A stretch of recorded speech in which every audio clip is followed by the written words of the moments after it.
លោកបងអូនថ្ងៃនេះតារាចង់មកខ្លួនមកជារឿងតាមអូនតាមព្រៃមកនេះបងដែរជួនទៅបងអូនបេងដងឈឺដូចទេកប់ព្រោះតែអូនសម្លាប់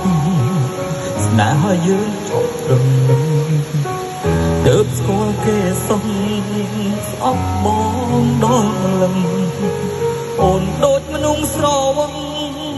នេះយើងលែងដឹងអីអត់ចេះនិយាយបងនេះ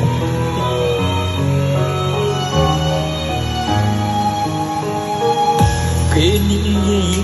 10អូនជឿដល់100គេសំណាងពេកហើយបានអូនក្បែររត់បងមានចាញ់ស្នេហ៍ត្រឹមមើលគេផែថ្លៃគ្មានសិទ្ធអាចធ្វើអ្វីក្រៅពីក្តាប់ដៃយំមួយនាទីក៏ឈឺឲ្យតែនឹកដល់អូ